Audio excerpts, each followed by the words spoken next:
بیعت کا فیصلہ سنیے. یہ بخاری میرے پاس ہے، بخاری شریف سے، ادھر ادھر کی کتاب بھی نہیں.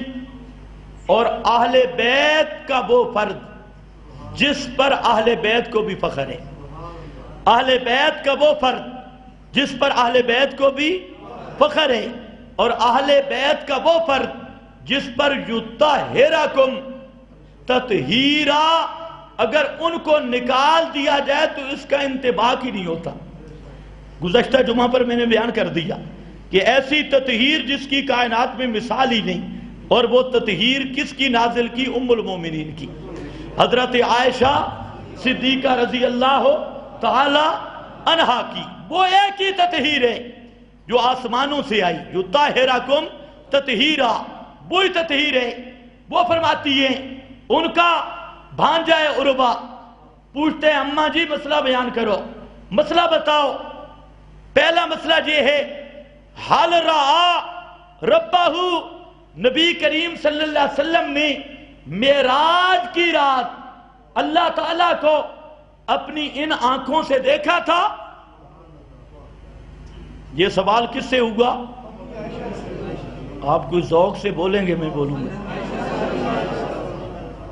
اور کہاں موجود ہے؟ بخاری میں. بخاری میں. بخاری کا اس لیے کہہ رہا ہوں تاکہ بخار اور بڑھے. بخاری میں. اب ذرا سمجھو، سوال ہوا ام المومنین سے. ام المومنین کہتی ہیں بیٹا تو نے ایسا سوال کیا میرا تو وجود کانپ گیا. یہ تو نے کیسا سوال کر دیا؟ میرا تو وجود کا رونگٹا کانپ گیا. فرمایا تین چیزیں ذہن میں رکھ لے. دیکھو مسئلے کھلتے. کتنی چیزیں؟ تین چیزیں ذہن میں رکھ لے اور اس کو بیان کر. پہلی چیز، من حدثک انہ رعا ربہ لیلۃ المعراج فقد عازم علی اللہ الفریہ. بیٹا یاد رکھ لے، من حدثک، جو مولوی، پیر، مبلغ، عام یہ تمہیں مسئلہ بتائے کہ اللہ کے محبوب نے ان آنکھوں سے معراج کی رات اللہ کو دیکھا تھا، فقد عازم علی اللہ الفریہ، اس نے اللہ پہ بہتان باندھا ہے، جھوٹ باندھا ہے. اور دوسرے مقام پہ فرمایا قد کذب، وہ بڑا بے ایمان جھوٹ بول رہا ہے اور جھوٹا انسان ہے. کیوں؟ دلیل کیا ہے اماں جی؟ فرمایا اس لیے کہ اللہ فرماتے ہیں لا تدرکہ الابصار وہو یدرک الابصار، اور ما کان لبشر ان یکلمہ اللہ الا وحیا.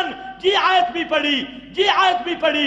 آیت پڑھ کے پھر ما کان اللہ، اور یہ دونوں آیتیں پڑھ کے ام المومنین نے مسئلہ واضح کر دیا کہ کوئی مبلغ، کوئی ملا، کوئی فرقہ، کوئی جماعت یہ اگر دعویٰ کرتی ہے کہ معراج کی رات امام کائنات نے اللہ کو ان آنکھوں سے دیکھا ہے، وہ فرقہ کذاب فرقہ ہے، جھوٹا فرقہ ہے.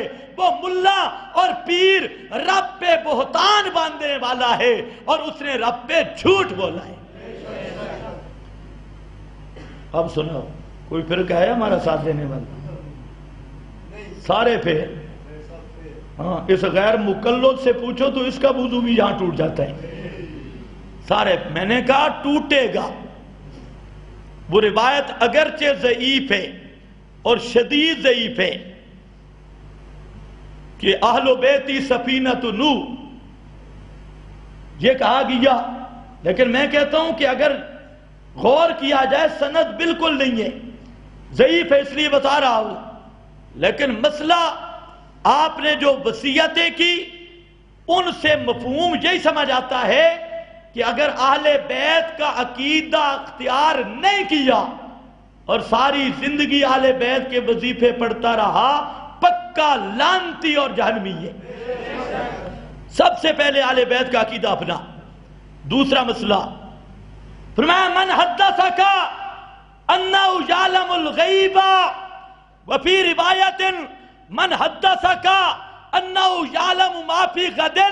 کوئی ملا، کوئی پیر، اگر تمہیں یہ خبر دے کہ اللہ کے محبوب غیب جانتے تھے اور آنے والے حالات سب کے سب آپ کو پتا تھا، یعنی ما کان ما یکون کو جانتے تھے، یہ کوئی اگر خبر دے فقد عازم علی اللہ الفریہ، اس نے بھی اللہ پہ جھوٹ بولا ہے۔ کیوں؟ فرمایا اس لیے کہ اللہ فرماتے ہیں قُلْ لَا يَعْلَمُ مَنْ فِي السَّمَاوَاتِ وَالْأَرْضِ الْغَيْبَ إِلَّا اللَّهُ، اللہ کے سوا آسمان و زمین کی پوری خلقت اور پوری مخلوق وہ غیب نہیں جانتی، غیب جاننے والا الا اللہ صرف اللہ ہے، اور کوئی ایسی ہستی نہیں کہ جب چاہے کوئی چیز جان لے، ایسی طاقت اللہ نے کسی کو بھی عطا نہیں کی۔ یہ مسئلہ بھی کہاں سے آیا؟ اہل یہ بھی کس کا عقیدہ ہے؟ اہل بیت کا عقیدہ۔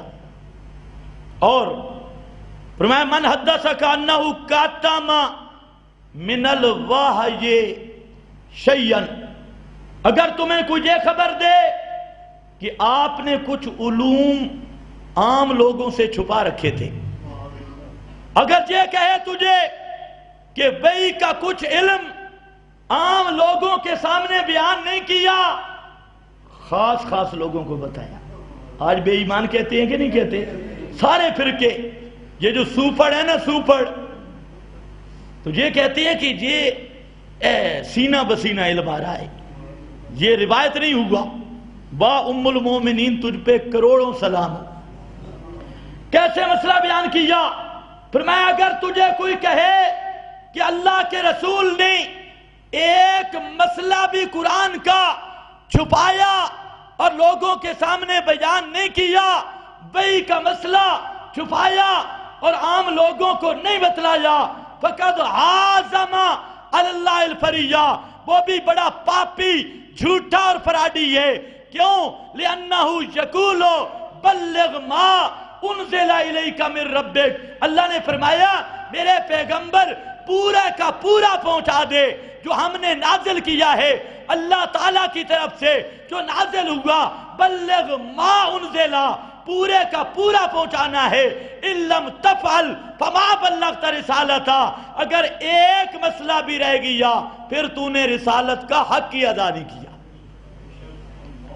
تین مسئلے، ان مسئلوں پہ غور کرو، اور آج انہی مسئلوں کی بنیاد پہ فرقے ہیں۔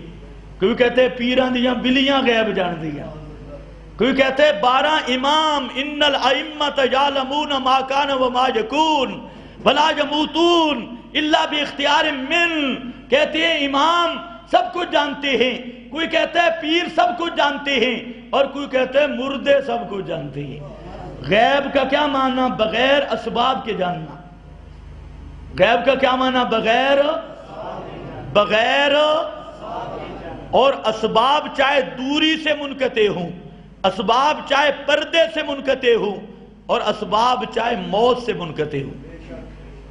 بغیر اسباب کے جاننا، علم ما فوق الاسباب، تو اس مسئلے میں صرف اشاعت التوحید ہے۔ آپ ساری جماعتوں میں پھر لو، سارے جہاں پر بھی پھیلے۔ اور مسئلہ آیا، حضرت حسین رضی اللہ تعالی عنہ کو جج مان اور پہلے فیصلہ کر حسینی ہے کون؟ میرے پیر حسین نے ابو بکر صدیق کو امام مانا، ابو بکر صدیق کو امام مانا، فاروق اعظم کو امام مانا، عثمان غنی کو امام مانا، حضرت معاویہ کہ ہاتھ پہ ہاتھ رکھ کے امام مانا۔ اور یہ لفظ کہے انہو امامی، تو حسینی بننے کے لیے جملے پہ غور کرنا، ابو بکر کو بھی ماننا پڑے گا جیسے حسین نے مانا، فاروق اعظم کو بھی ماننا پڑے گا جیسے حسین نے مانا، حضرت عثمان کو بھی ماننا پڑے گا جیسے حسین نے مانا، معاویہ کو بھی ماننا پڑے گا جیسے حسین نے مانا۔ جس کو حسین مانے تو بک بک کرتا ہے، تو حسینی کیسے بن سکتا ہے؟ جس کو حسین نے مانا حسینی کے لیے اس کو ماننا ہوگا، جس طرح حسین نے مانا اسی طرح ماننا ہوگا۔ حسین نے شمر کو نہیں مانا، ابن زیاد کو نہیں مانا، یزید کو نہیں مانا، میں نہیں مانتا، یزید کو امام نہیں مانتا، ابن زیاد کو امام نہیں مانتا، شمر کو امام نہیں مانتا، اور جس کو حسین نے مانا اگر اس کو نہیں مانے گا تو پھر حسینی بن سکتا؟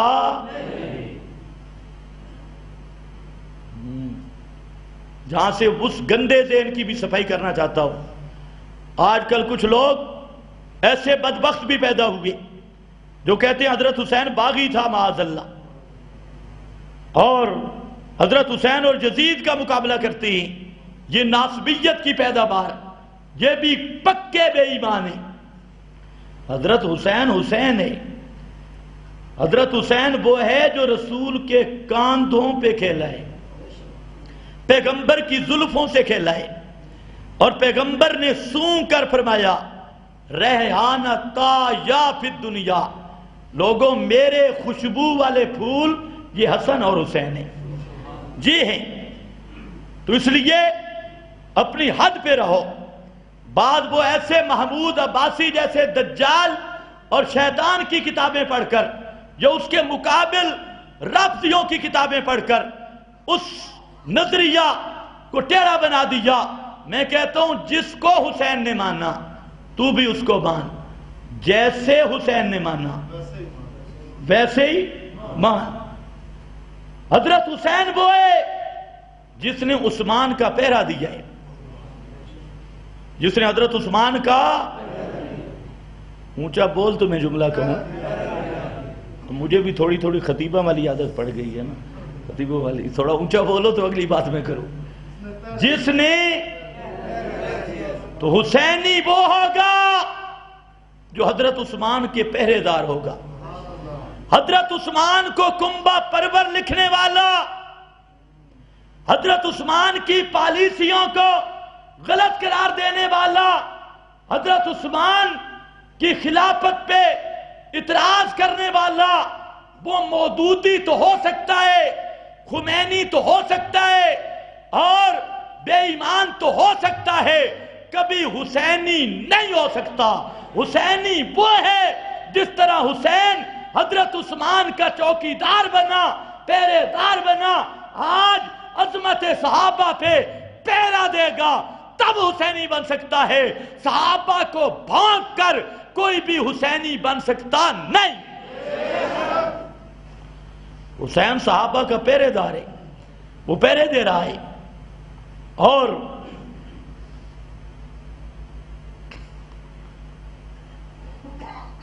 آ جا اہل بیت کو جج مان لے۔ یہ میرے پاس بخاری ہے، باتیں بڑی لمبی ہیں۔ آج کل بڑا مسئلہ چلا حیات ممات کا، سنتے ہو کہ نہیں سنتے؟ حیات ممات کا مسئلہ، یہ میرے سامنے بخاری شریف ہے۔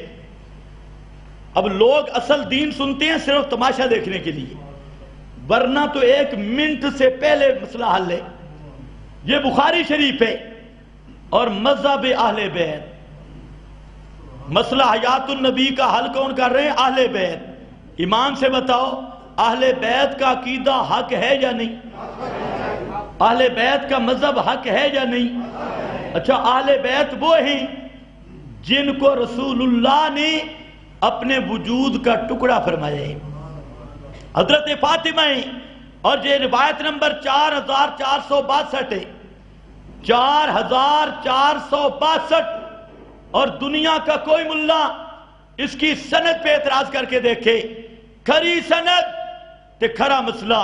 جب نبی کریم صلی اللہ علیہ وسلم پر آخری وقت آیا، لما ثقل النبی صلی اللہ علیہ وسلم جعل یتغشاہ، جب آپ کی مرض الوفات میں آخری وقت تھا، آپ پہ غشی طاری ہو رہی تھی اور بار بار بے ہوشی طاری ہو رہی تھی، فقالت فاطمہ، تو حضرت فاطمہ رضی اللہ تعالی عنہا اہل بیت نسب کی وہ خاتون جس کو سیدۃ نساء المومنین اللہ کے محبوب نے فرمایا کہ مومنوں کی عورتوں کی قیامت کے دن میری بیٹی فاطمہ یہ سردار ہوگی نساء المومنین. وہاں لفظ ذکر کیا جہاں پر فرمایا جب حضرت فاطمہ نے دیکھا کہ ابو جان تکلیف میں ہیں اور آپ صلی اللہ علیہ وسلم پر بار بار غشی طاری ہو رہی ہے تو فرمانے لگی با کربا ابا فقال لہا، کہنے لگی آئے میرے ابا پر آج درد اور تکلیف آ رہی ہے اور دکھ آ رہا ہے. یہ جملہ کہا اللہ کے محبوب نے فرمایا لیسا علی ابی کا کرب بعد الیوم، میری بیٹی گھبرا نہیں پریشان نہ ہو، تیرے ابو پر آج کے دن کے بعد کسی قسم کی کوئی تکلیف نہیں آئے گی. آج کے دن کے کسی قسم کی، اونچے بولو میں مسئلہ عرض کروں، کسی قسم کی کوئی تکلیف. اور یہ چبل کیا کہتا ہے؟ چبل ملا، یہ عرض اعمال کے عقیدے والا کہ ایک مولوی حج کا مسئلہ بیان کر رہا ہے مبلغ صاحب، اور کہتے ہیں جب داڑھی منڈا جاتا ہے نا روزہ اقدس پر تو آپ کو کتنی تکلیف ہوتی ہوگی، آپ کو کتنی دیکھ کر تکلیف ہوتی ہوگی، اور اعمال امت کے پیش ہوں تو آپ کو کہتا ہے تکلیف ہوتی ہے. اور فاطمہ تو زہرا کیا کہتے، اللہ کے رسول نے کیا فرمایا لیسا علی ابی کے کرب بعد الیوم، آج کے بعد تیرے باپ پر کوئی تکلیف نہیں ہوگی. آپ مسئلہ سمجھ گئے؟ یہ جو عرض اعمال کا کہتے ہیں نا کہ امت کے اعمال پیش ہوتے ہیں، یہ ایک تو ویسے کذاب ہے، دوسرا یہ قرآن کے منکر ہے. قرآن نے سب نبیوں کے بارے میں فرمایا قیامت کے دن جب سوال ہوگا ماذا اجبتم، سب کے سب جواب دیں گے قالوا لا علم لنا انک انت علام الغیوب. اور 32 صحابہ سے مروی حدیث فرشتے کہیں گے انک لا تدری ما احدث بعدک، اللہ کے محبوب آپ کی وفات کے بعد امت کیا کرتی رہی اور یہ لوگ کیا کرتے رہے، آپ کو ان کے احوال کا کوئی پتہ نہیں. میں حیران ہوں مولوی اندھا کیسے ہو، یہ بھی بخاری میں ہے اور وہ قرآن میں ہے. خیر بہرحال تو اب خود آپ انصاف کریں. اب اگر امت کے ہر امتی کا ڈیلی رپورٹ نبی کریم صلی اللہ علیہ وسلم تک جائے کہ فلانے امتی نے یوں فراڈ کیا، فلانے نے یہ کیا، فلانے نے یہ کیا، فلاں، تو آپ کو غم ہوگا یا نہیں؟ اور موت کے بعد والا غم اسی کا نام عذاب قبر ہے. موت کے بعد والا دکھ اسی کا نام کیا؟ عذاب. اور جو پیغمبر کے لیے عذاب قبر مانے اس سے بڑا زندیق کوئی ہو سکتا ہے؟ تو اس لیے ذرا خیال کر لو. یہ عرض اعمال والے جھوٹے کذاب. سید محمود آلوسی نے ایک جملہ لکھا زبردست کر کے، فرمایا جو لوگ کہتے ہیں نا عرض اعمال کی بات لم یأت بدلیل قط، الٹے بھی ہو جائیں تو ان کے پاس دلیل کوئی بھی نہیں، اور یہ مسئلہ خلاف دلیل ہے اور آج یہ پیش کیا جا رہا ہے. بہرحال فرمایا اور فلما ماتا جب اللہ کے رسول پہ موت آئی، فلما مجھے بولو فلما، خیال کرو لوگ مماتی نے کہہ دیں. فلما ماتا جب موت آئی. اب سنو اہل بیت کا عقیدہ، موت کے بعد پیغمبر کریم کی زندگی کہاں کی ہے؟ مرنے کے بعد پیغمبر کی حیات کون سی ہے؟ کہاں سے؟ قالت یا ابتا اجاب ربن دعا یا ابتا من جنت الفردوس ماوا، من جنت الفردوس ماوا. یہ حضرت فاطمہ بطول اپنا عقیدہ بیان کر رہی ہے کہ پیغمبر کریم پہ موت آئی یعنی آپ کی روح مبارک آپ کے بدن اقدس سے بالکل جدا ہو گئی، تعلق بھی منقطع ہو گیا، اور جدا ہونے کے بعد یہ روح گئی کہاں؟ جنت الفردوس ماوا. یہ عام جنتوں میں بھی نہیں، اس جنت میں گئی جس جنت کی چھت اللہ کا عرش ہے، اور عارضی نہیں گئی، 3 دن کے لیے نہیں گئی، 2 دن کے لیے نہیں گئی، مأوا پورا مستقر بنا لیا، ٹھکانہ بنا لیا، قیامت تک اللہ کے رسول کی پاک روح جنت الفردوس میں رہے گی۔ اور ماتا کا لفظ بتا رہا ہے کہ اس روح کا اس جسم کے ساتھ مکمل تعلق منقطع رہے گا، انفکاک کی صورت ہوگی۔ اگر اسی طرح تعلق باقی اور حیات باقی تو ماتا کا معنی نہیں بنتا، ماتا کا معنی بنتا تب ہے انفکاک روح کا بدن سے بالکلیہ ہو۔ تو حضرت فاطمہ نے نظریہ بتا دیا، آل بیت نے نظریہ بتا دیا کہ پیغمبر کی حیات جنت الفردوس کی حیات ہے، مدینہ منورہ کی حیات نہیں ہے۔ اسی طرح یہ پیغمبر کی بیٹی ہیں اور یہ ام المومنین ہیں، حضرت عائشہ صدیقہ رضی اللہ تعالی عنہ۔ یہ حدیث نمبر 4451، اس کو ذرا سننا۔ فرماتی ہیں کہ اللہ کے محبوب پر جس دن موت آئی، فجمع اللہ بین ریقی و ریقہ فی آخر یوم من الدنیا و اول یوم من الآخرہ، فی آخر یوم من الدنیا و اول یوم من الآخرہ۔ یہ اللہ نے میری تھوک اور لعاب اور پیغمبر کی لعاب کو جمع کر دیا، وہ جو مسواک دیا تھا چبا کر جمع کر دیا، اور فرماتی ہیں یہ رسول اللہ کی دنیاوی حیات کا آخری دن تھا اور برزخی اور اخروی حیات کا پہلا دن تھا۔ دنیاوی حیات کا آخری دن اور برزخی حیات کا اخروی حیات کا پہلا دن۔ تو اب بھی جو کہے حیات دنیاوی، ایک نئے نکلے خنسا مشکل۔ پہلے تو یہ جھگڑا چلتا تھا دنیاوی یا برزخی، اب نیا کہتے دنیاوی بھی تے برزخی بھی ہے۔ الو ہے دنیاوی بھی تے برزخی، یہ بھی والی نئی کمپنی نکلی ہے، نہ منہ نہ متھا کو جن پہاڑو لتھا تے وہ بھی اللہ جانے کیڑی شہدہ بچہ، پتہ ہے بھی نہیں۔ ام المومنین فرماتی ہیں، اور جہاں بخاری میں 8 حدیثیں آ رہی ہیں، اور فرماتی ہیں جب اللہ کے رسول پر آخری وقت آیا، اخیر وقت میں، تو آپ نے ایک جملہ کہا، اللہم الحقنی بالرفیق الاعلیٰ، اللہم الرفیق الاعلیٰ، اللہم الحقنی بالرفیق الاعلیٰ۔ یہ جملہ کہا کہ اللہ مجھے رفیق اعلیٰ پہنچا دے، اسی جنت الفردوس میں پہنچا دے۔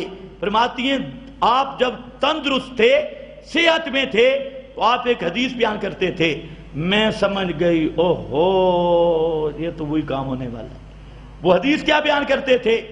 فرماتے ہیں ما من نبی لم یقبض نبی قط حتی یرا یا حتی یرا مقعدہ من الجنہ ثم یخیر۔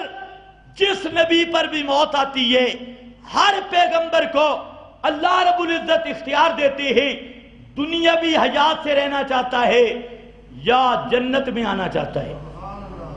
مقعدہ من الجنہ، جنت میں آنا چاہتا ہے۔ یہ پوچھ کر تو پیغمبر کیا کہتا ہے؟ یا اللہ میں تیرے پاس جنت میں آنا چاہتا ہوں۔ اس کے بعد اللہ اس نبی کو موت دیتی ہے۔